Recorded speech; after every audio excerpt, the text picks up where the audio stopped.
how I gently and lovingly weaned my 2-year-old. When it comes to weaning, I don't know what's best for your kid. Only you do. Your pediatrician doesn't know what's best for your kid. Only you do. So take this information, filter it through your God-given discernment, and use it appropriately.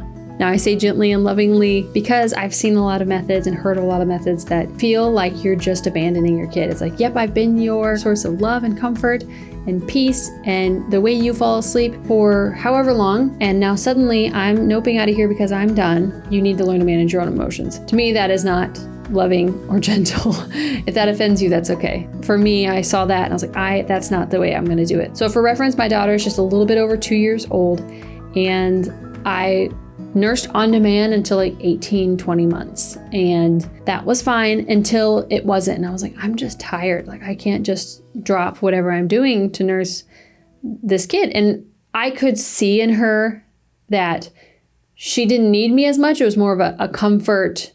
She would rather have mom's milk versus like our raw milk or some water. And so starting back at like 18 to 20 months, I was like, okay, I think I want to nurse her till 2 and then call it good, because we do want subsequent children and I want a break between nursing. That's my personal preference. I would prefer to have a break. So around 18 to 20 months, I started just, instead of nursing on demand whenever she wanted, I limited her to a morning feed, like when she woke up, a feed to go down for her nap, and a feed to get her to sleep. And then she would wake up at around like 2 or 3 to nurse as well. That was it for a while.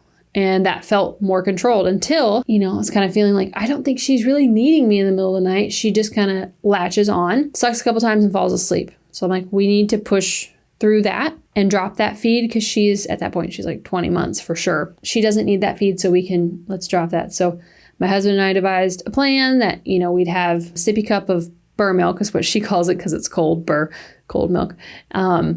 And my milk was warm milk. Anyways, we'd have a sippy cup of raw milk or an applesauce packet or a cup of water, one of those 3 or sometimes all 3. So she would start crying in the night and I would still comfort her, and I would say what I typically say, like, oh, my girl, like, you're sad, whatever. I would comfort her however it felt appropriate in the moment. And I'd say, would you like some milk, some burr milk? Because that's what she knows it as. So that's what I'm referring to it as. Would you like some burr milk?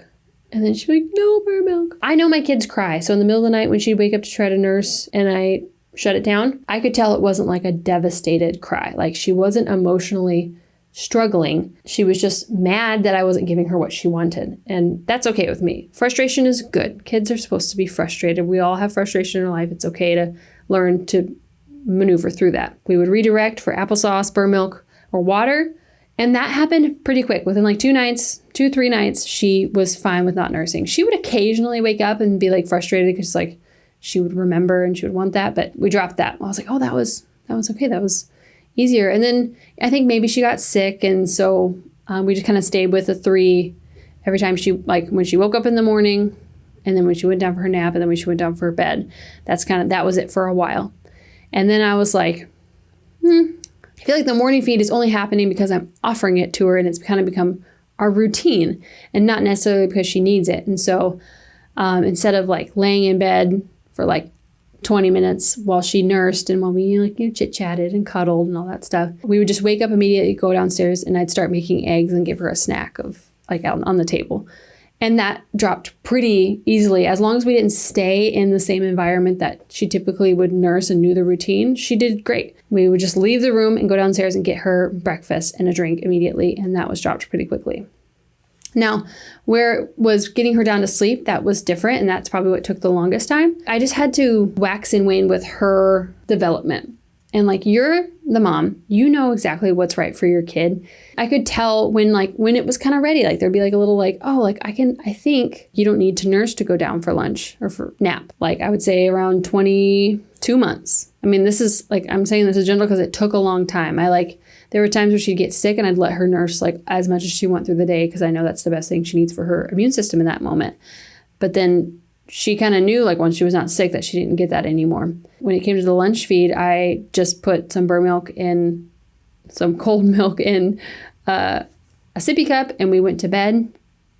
And I just didn't say like how your kid has a certain word they call like mom's milk. I made sure not to stay away from that word. And I switched up our routine where we would typically Like I would say, okay, you want to, like I would say her cue and what she wanted, like what gave her the signal that it was time to go to bed and drink mom's milk. I said, we're going to go upstairs. We're going to read 2 books. And then mommy's going to close the curtains. And then you're going to drink some of her milk and go night-night. And she understood. I mean, she's older. She's like just about to be 2. She understood what I meant. And so we went up, and then she would occasionally like tap and be like, oh, like I'm kind of interested in this. And I was like, you can have some burnt milk or some applesauce. And she adjusted really well. So once that happened, we did just the night feed for like a month, maybe a month and a half, maybe 2. And then just like a week and a half ago, we decided, like I could tell for a couple of days, I was like, she doesn't need me to go to sleep. Like I can tell, like I know my kid, like I don't think she needs me. I don't think she needs to nurse anymore. I was like, okay, well, I want to get one last like photo shoot in, just like my husband taking photos of us out in our backyard with me nursing my daughter.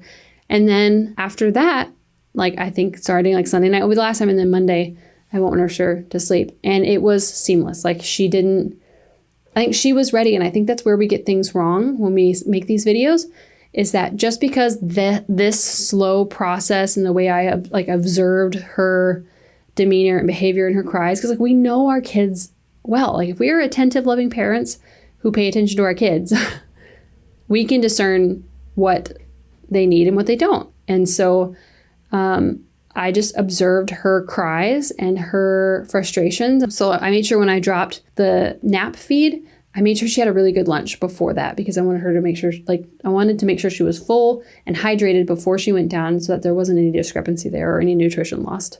And same thing with dinner. We make sure she has a good, nutritious, high good fat and high protein dinner. And then she goes down, no problem. Sometimes it takes a long time because she wants to cuddle, and it's, kids. We now have our routine that instead of the nursing giving her brain the signal to go to bed, her routine is we go in, we read 2 books, we close the blinds, we turn off the light, we cuddle, she goes to sleep. And now she doesn't even use a bottle, like a burnt milk sippy cup anymore to fall asleep. She just cuddles up and falls asleep. And sometimes that takes 20 minutes, sometimes it takes 30. I'm really happy that I used my own discernment and didn't try a bunch of the methods that are out there, because I don't know if you feel like this when you watch videos and you're like, that feels cold. That feels like you're abandoning your kid. Like to me, like if this kid for like the first 3 years, they don't know they're separate from you. Like you are their everything.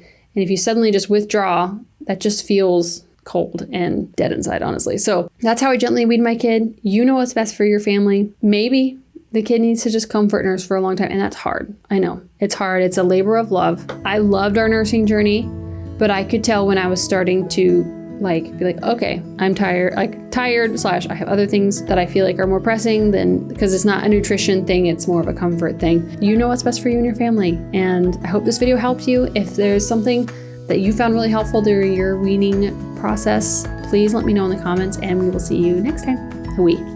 I will see you next time.